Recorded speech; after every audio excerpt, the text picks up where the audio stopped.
Se terminó el mercado de pases. La liga que más invirtió fue la Premier, un gasto cerca de 1.500 millones de euros. De las 5 ligas más importantes de Europa, la que menos gastó fue la Liga Española. Un mercado de transferencias donde vimos a Messi fichar por el Paris Saint-Germain, costo cero. El Manchester United que trajo de vuelta a Cristiano Ronaldo por una módica cantidad de 15 millones de euros. Y el Real Madrid que se quedó con las ganas de fichar a Kylian Mbappé. Para hablar de lo que nos ha dejado este mercado de transferencias, tenemos a Barak Feber, a Fernando Palomo y a Rodrigo Fáez. Rodrigo, arrancamos con usted. Este mercado de transferencias que acaba de finalizar, ¿es el mercado más loco de todos los tiempos? ¿Qué tal, José? Fernando Barak. Para mí sí, o sea, para mí sí, porque yo no recuerdo, primero, a nivel de grandes nombres, tanto movimiento en un mismo mercado de fichajes. Estamos hablando de Messi, de Cristiano Ronaldo, casi lo de Mbappé, Donnarumma, Sergio Ramos. O sea, yo nunca he visto que a nivel de grandes nombres y de esa calidad y sobre todo de ese nivel haya habido tanto movimiento y sobre todo también incluso, ya hablo más de España obviamente que de Inglaterra, Italia o Alemania, cómo cerró ese mercado de fichajes con tanta emoción, como por ejemplo el nombre de Griezmann, lo de Saúl, yéndose al Chelsea, etcétera. No sé, yo creo que fue una auténtica pasada porque es que además te da la sensación de que todos los grandes países, y estábamos viendo por ejemplo imágenes de Lukaku, el propio Sergio Ramos, han tenido transferencias entre sí y creo que ha hecho enriquecer un poco y no sé si balancear todo el potencial que tenían los equipos, porque muchos de ellos se han ido todos al Paris Saint-Germain, pero sí que es cierto que creo que hay sorpresas muy, muy chulas, como por ejemplo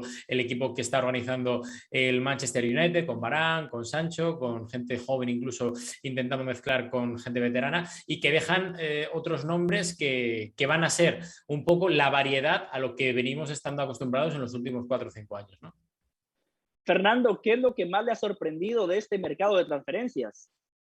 Qué gusto me da saludarles. Bueno, yo creo que la vorágine del último día, sobre todo, porque cuando te das cuenta que hay tanto nombre involucrado en el último día del mercado, también te enteras que el fútbol en realidad no es tan planificado ni organizado, ni se ha convertido en un negocio tan serio como pretendemos verlo muchas veces, o como creemos resaltar en las excepciones, lo que en realidad no es regla. Hay excepciones que, claro, se manejan como una estructura de negocio y operativa, además que puede ser caso de estudio de las universidades más importantes y en consecuencia ser reflejado también en el mundo corporativo. Y no es así. Hay organizaciones que manejan presupuestos multimillonarios que terminan dejándote la sensación que ayer nos dejaron, que no es ni siquiera sensación, la realidad es que han dejado todo al último día y todos tuvimos algún compañero, si no es que lo fuimos también en el colegio, que para hacer las tareas dejábamos justamente eso hasta la última ocasión que teníamos para entregar el deber que nos mandaba el maestro o la profesora. En realidad, el fútbol es un cúmulo de malas organizaciones también. Ese es lo más sorprendente.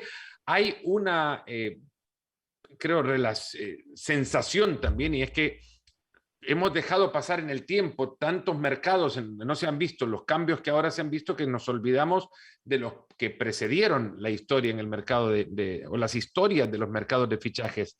Y repasaba, por ejemplo, los nombres del mercado en el que sale Zidane de la Juventus al Real Madrid, que en su momento fue el fichaje más importante en la historia por caro, ¿no? En la historia del fútbol.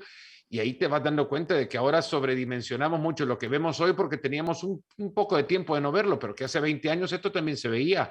Juan Sebastián Verón se iba al Manchester United, Buffon fichaba para la Juventus, Thuram era jugador de la Juve, Mendieta se iba a la Lazio, que había fichado a Jaap Stam. No, perdóneme que peque de nostalgia, o quizás estoy denotando ser un poco viejo, pero me parece que estos mercados los vimos antes y que, bueno, teníamos un rato de no verle nada más, pero que sí, antes han pasado. Barak, de todas estas transferencias que se han dado en este mercado de transferencias, ¿cuál tendrá un impacto mayor desde lo deportivo? Bueno, normalmente son futbolistas que no están en la primera fila de los más caros, los que acaban siendo los más rentables, ¿no?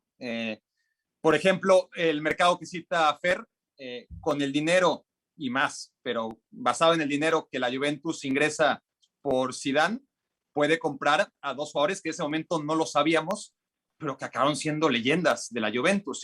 y que aunque Zidane sigue siendo Zidane y fue importante y aquel gol contra el Bayer Leverkusen, pues al final lo que hicieron Nedved y Buffon en la historia de la Juventus fue demasiado grande, incluso si lo comparas con lo de Zidane como futbolista en el Real Madrid. Entonces, no siempre el fichaje más mediático, de hecho son excepciones, ¿no? Cuando el fichaje más mediático, del que más se habla, es el que más rinde. Ahora, y en este caso, ¿cuáles serían esos nombres propios, Barak? No, Messi es obviamente el nombre propio, Cristiano Ronaldo muy cerca de él, no es cuestión de evitar que rivalicen, porque siempre es un debate que ha estado y que seguirá hasta el último día y más allá de cuando se retiren, y claramente que dominan, más allá de la edad que tienen, dominan totalmente este tema, porque podemos hacer cuenta y decir Grealish fue el más caro o el que me quiera citar, pero al final de cuentas, si Cristiano Ronaldo logra ganar la Premier League después de tanto tiempo en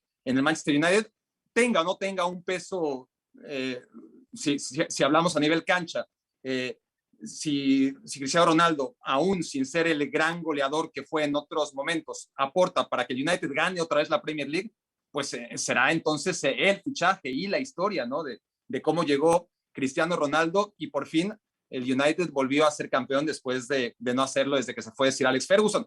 Y con Messi también, ¿no? El problema de Messi es que hay muchas vías para el fracaso. Te conducen los caminos al fracaso uno y otro porque solamente hay una vía al éxito, tratándose del Paris Saint-Germain, de la inversión, más Lionel Messi. Es decir, si ya de por sí Paris Saint-Germain como institución, por todas las inversiones en Kylian Mbappé, en Neymar y todo lo que ha hecho año con año, ya estaba suficientemente presionado como para tener un panorama en el que si llegaba a una final de Champions no iba a ser suficiente, porque es algo que ya hizo de todas formas y la perdió contra el Bayern, pues ahora teniendo a Messi, pues claro, la historia de Messi llegar al Paris Saint-Germain y salir campeón de Europa y con Kylian Mbappé y con Neymar, pues esa será la gran historia, ¿no? Ahora hay que ganar la Champions, ¿no? Eso está por verse. A mí lo que más me sorprendió es la plata que se gastó el Manchester City en Jack Grealish, cuando ese dinero lo pudo haber utilizado para fichar a Lionel Messi, tomando en cuenta que la mejor versión de Messi y la mejor versión de Guardiola la vimos cuando ambos coincidieron en el Fútbol Club Barcelona. Rodrigo, ahora hablando de manera colectiva, ¿qué equipo se reforzó mejor? Obviamente el Paris Saint-Germain está en la mente de todos, pero quitando el Paris Saint-Germain, o si usted quiere ahondar y profundizar sobre el Paris Saint-Germain, ¿qué equipos se terminaron reforzando de mejor manera en esta ventana de transferencias? Yo me voy a quedar con dos, José, con el Manchester United, que con Cristiano Ronaldo, con Jadon Sancho, con Varane, con Tom Heaton, creo que se ha postulado como, no sé si la vuelta otra vez al gran Manchester United, con el que yo crecí por edad y por generación, que me parecía excepcional y un equipo que estaba preparado para todo y para luchar obviamente como gran favorito en todas las competiciones. Todavía no lo es, pero sí que es cierto que creo que se ha reforzado muy bien y vamos a ver el crecimiento que tiene junto con el talento que tiene ahora mismo en plantilla y que creo que puede hacer cosas interesantes. Y luego, por otro lado, me quedo con el Atlético de Madrid, que no habiendo hecho unas contrataciones de más de 4 o 5 jugadores, creo que ha sido muy inteligente, adelantándose a los tiempos, marcando además cuándo tienen que fichar, como por ejemplo el ejemplo de Rodrigo de Paul. Es decir, sabía Simeone perfectamente que si lo fichaba después de la Copa América, en vez de 35, seguramente el precio ascendería mínimo a 50 millones de euros. Lo hizo a tiempo, hizo los deberes. Y luego con el tema de Griezmann, creo que es un ejemplo, primero de constancia y segundo de convicción de este hombre que estamos viendo en pantalla, de su entrenador, Diego Pablo Simeone, para convencer a Griezmann, primero de esperar y segundo de apurar todas las opciones mientras fuera posible de volver al Atlético de Madrid, y al final lo consiguió, a pesar de que fuera en el último minuto, ¿no? Sí, estoy de acuerdo en lo del Atlético de Madrid. Para mí termina siendo uno de los grandes ganadores en este mercado de transferencias. Para usted, Fer, ¿qué equipo se reforzó mejor y por qué? Yo voy a sumar al Sevilla en esta ecuación porque han sumado, bueno, desde hace ya 6 meses al Papu Gómez, y el Papu entre todo este proceso no se ha dado el tiempo, o no nos hemos dado el tiempo para verle cómo llegó a liderar al Udinese, y ahora creo que, al Udinese, al Atalanta, ahora creo que hay suficiente argumento como para creer que el Papu Gómez ha tenido ya el tiempo para que entre él y Lopetegui empiecen a entender cuál es su mejor rol. Luego llevaron a Eric Lamela, Rafa Mir, que además fue el delantero de la selección española, que fue plata en los Juegos Olímpicos, y creo que no es fichaje, porque esto es evidente, es obvio, pero era pretendido por tantos clubes que da la sensación de que han ganado quedándoselo a Jules Koundé.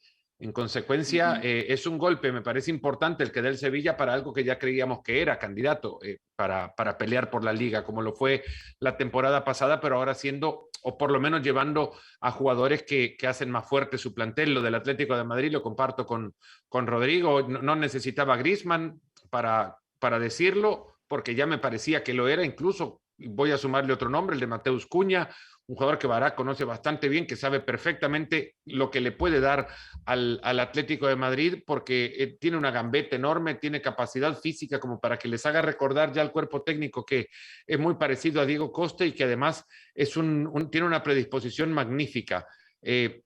Nadie va a decir el Barcelona, obviamente porque han perdido a Leo Messi, pero a mí me parece que el fichaje de Memphis al más de uno va a llegar a sorprenderle por la cuota que puede representar él para el fútbol del Barcelona. El armado del plantel no me deja sensaciones de que hayan cubierto las grandes interrogantes, incluso se desprenden de quien parecía lo hacía, que era Emerson, porque en Serginho Dest muchos confían mediáticamente, pero todavía internamente no les ha dejado mucho para creer que es el gran jugador. No me voy a quedar con lo que ha hecho el Barça, sino con el fichaje de Memphis en ese sentido. Llevar a Lukaku, por ejemplo, el Chelsea es un acierto gigantesco a su equipo. Y luego lo de Nagelsmann con el Bayern Múnich, que de Alemania no hablamos nunca cuando se cierran los mercados, porque de Alemania hay que hablar cuando se abren los mercados, porque los alemanes ya hicieron todo en ese momento y luego hacen decorados. En Alemania hacen todo cuando se abre el mercado, pero de ellos no hablamos entonces.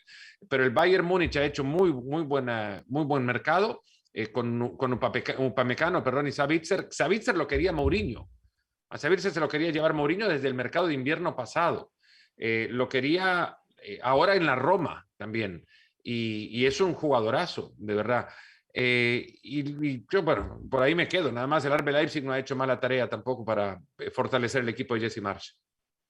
El Paris Saint-Germain tiene los mejores cromos. Si esto fuese el PlayStation, si estuviésemos jugando al FIFA con los Renatos de Fernando Palomo, el Paris Saint-Germain sería el claro favorito a ganar. Sin embargo, el fútbol tiene un factor igualador, la cancha. Ahora habrá que ver si Pochettino puede confeccionar un equipo que juegue como tal y que pueda ganar títulos.